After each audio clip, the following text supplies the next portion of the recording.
Sherlock Pointe salé, oui, c'est bien lui. Ah, ok. Le regard du Tout-Puissant. Un derviche avait étudié auprès d'un grand maître soufi. Celui-ci dit de s'en aller, approfondir l'exercice de sa sensation de soi, puis de revenir poursuivre avec lui son apprentissage. Le derviche se retrouva dans une forêt et se consacra à la pratique de la méditation intérieure avec une énergie et une implication telles que désormais rien ou presque ne parvenait à le distraire de son attention. Il n'avait toutefois médité assez profondément sur la nécessité de garder tous ses objectifs également présents dans son cœur. L'ardeur avec laquelle il accomplissait son exercice finit par estomper le fait qu'il lui fallait retourner auprès de son maître. Un jour, alors qu'il se concentrait sur son moi intérieur, un léger bruit attira son attention. Contrarié, il leva les yeux, scruta les branches dans l'arbre où il semblait venir le bruit, et il vit là un oiseau. L'idée lui vint que cet oiseau n'avait pas le droit d'interrompre cet exercice d'un homme aussi zélé que lui. Aussitôt, l'intrus tomba mort à ses pieds. Or, le derviche n'était pas suffisamment avancé sur la voie qui mène à l'état de soufi pour comprendre qu'il y a des épreuves tout le long du chemin. Tout ce que vous pouvez voir à ce moment-là, c'est qu'il y avait acquis un pouvoir tel qu'il n'en avait jamais eu. Il pouvait tuer un être vivant par la seule force de sa pensée, à moins que cet oiseau n'ait frappé par une force extérieure à lui-même, et cela uniquement parce qu'il avait été interrompu sa méditation. Sûr que je suis un grand soufi, se dit l'ermite. Il se leva et prit le chemin de la ville la plus proche. Arrivé près des demeures élégantes, décida de s'y arrêter pour demander à manger. Il frappa, une femme lui ouvrit. La femme dit, donne-moi, dit-il, femme, dit-il, donne-moi à manger car je suis derviche avancé. Et il y a de grands mérites de nourriture pour ceux qui suivent ce chemin. Dès que je le pourrai, vénérable sage, répondit la dame en tournant les talons. Les minutes passèrent, elle ne revenait pas. Le derviche commençait à tourner le temps long. Elle finit par perdre patience. Quand enfin la dame reparut devant et lui lançait. Estime-toi heureuse que je me dirige pas contre toi la colère du derviche. Et tu la seule à ignorer. Le malheur peut frapper. En effet, à moins que l'on soit capable d'y résister grâce à une certaine expérience. Comment oses-tu me répondre sur ce ton, hurla le derviche. Est-ce que tu veux... Que veux-tu dire au juste? Je veux dire simplement ceci. Je ne suis pas un oiseau dans la forêt. Le derviche en fut abasourdi. Ma colère ne t'atteint pas?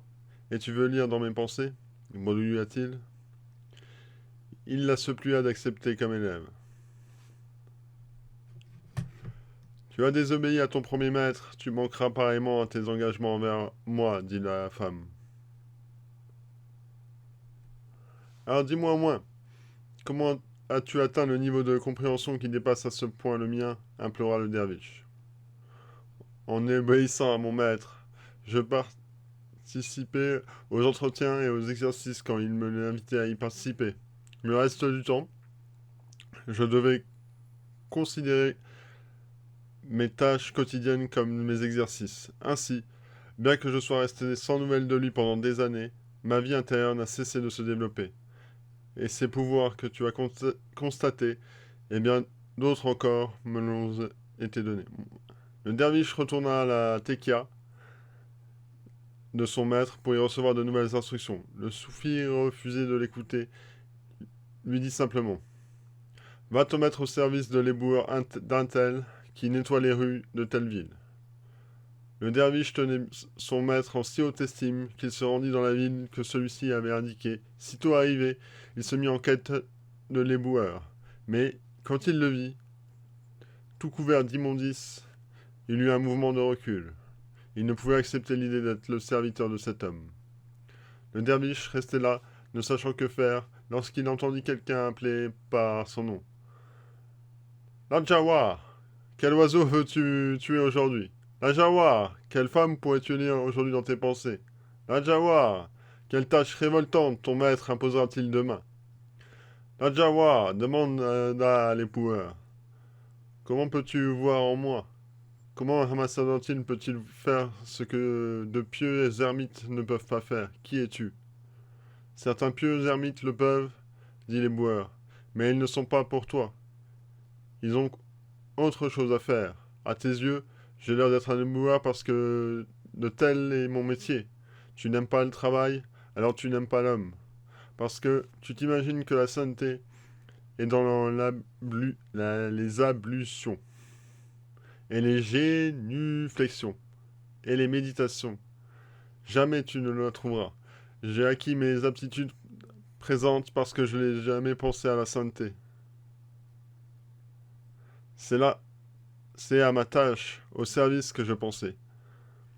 Ceux qui t'enseignent le service du maître ou du sacré, ceux qui t'enseignent en fait, idiot, c'est le service. Mais pour toi, c'est le service de l'homme, ou le service du temple.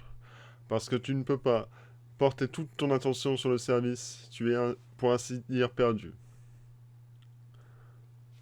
Nadjawar, quand il fut capable d'oublier qu'il était le serviteur d'un éboueur, et compris qu'être serviteur, c'est servir, devient celui qu'on appelle l'illuminé, le faiseur de miracles, le cheikh, au parfum subtil, d'Abdou Rakaz, l'Ajazawi dit du Badakhshan.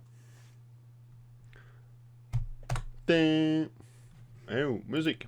Tin, tin, tin, tin, tin, tin, tin. Ah, c'était pas ceci. Bon, pas grave.